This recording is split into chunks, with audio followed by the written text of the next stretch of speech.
Friends, अपनी पिछली class में मैंने आपको पंचमः पाठः सुक्ति मौक्तियम की सारी सुक्तियों के अर्थ आपको समझा दिए थे। और अब हम इसके कुछ कठिन शब्द देख लेते हैं, जिसमें कठिन शब्दों का अर्थ संस्कृत में भी दिया हुआ है और हिंदी में भी आपको।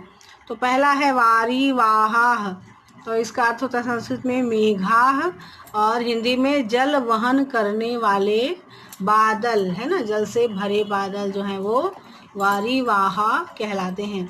फिर है अगला आपका विभूतयः। विभूतयः का अर्थ होता है समृद्धयः और हिंदी में होता है संपत्तियाँ। फिर गुण युक्तः, तो इसका संस्कृत होता है गुणवान या गुण संपन्न और हिंदी में गुणों से युक्त।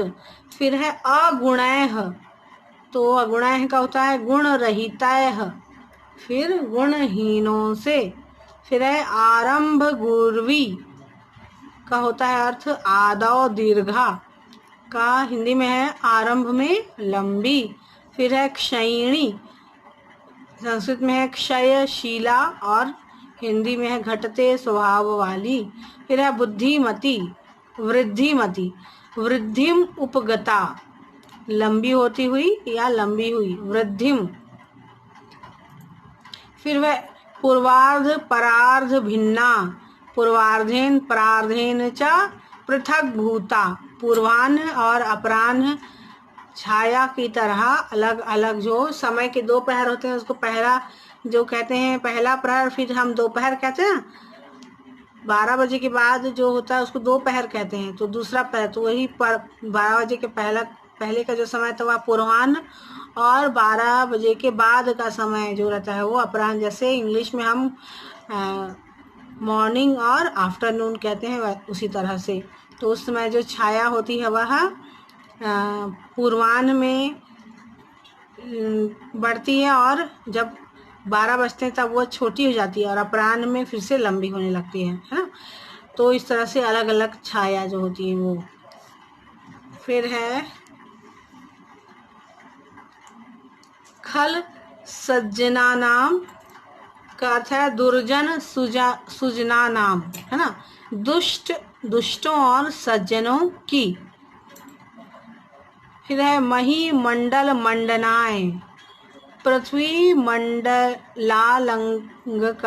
है ना, पृथ्वी मंडल अलंकरणाय, तो इसको पृथ्वी को सुशोभित करने के लिए, अलंकार मतलब होता है, अलंकरण मतलब सुशोभित।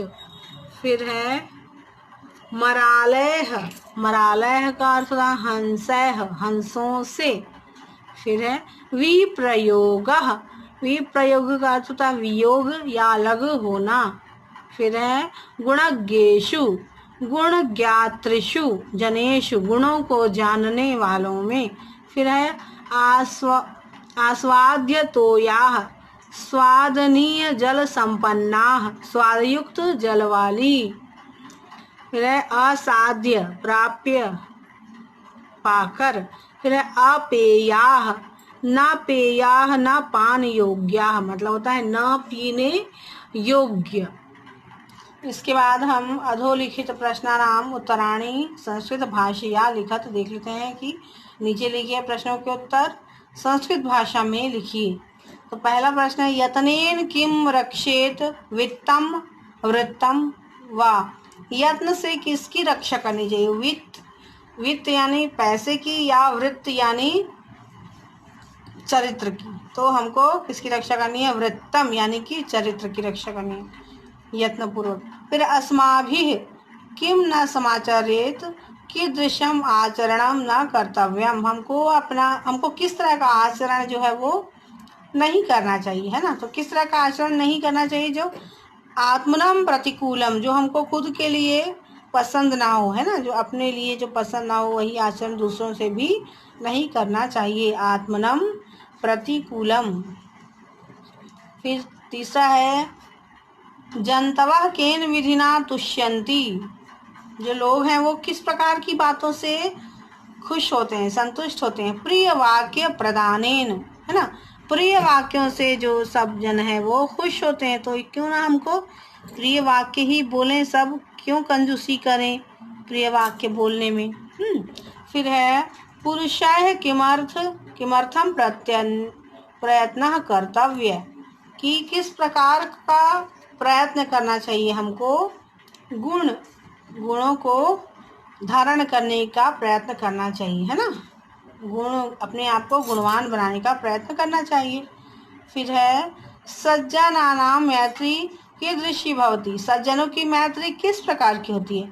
पुरा लघ्वी पश्चात च वृद्धिवती, पहले छोटी होती सज्जनों की मैत्री और उसके बाद धीरे धीरे जब प्रगाढ़ता बढ़ती जाती, जब एक दूसरे के गुणों को हम जानने लगते हैं तो प्रगाढ़ता होती जाती है मैत्री मित्रता में। फिर है सरोवराणाम हानि कदा भवति, सरोवरों की हानि किस प्रकार से होती है। मरालय सह वियोगेन, जब हंस जो है वो चले जाते हैं, अलग हो जाते हैं सरोवर से, तो सरोवर की हानि होती है। नद्याः जलम कदा अपेयम भवति, नदियों का जल किस प्रकार से अपेय हो जाता है, किस प्रकार हो जाता है। समुद्र मासाद्य, समुद्र में मिलने के पश्चात नदियों का जो जल है वह अपेय हो जाता है, पीने योग्य नहीं रहता। तो आज के लिए इतना ही। ये सब प्रश्न उत्तर आप अपनी नोटबुक में लिखेंगे और अब हम अगली क्लास में अगला प्रश्न देखेंगे।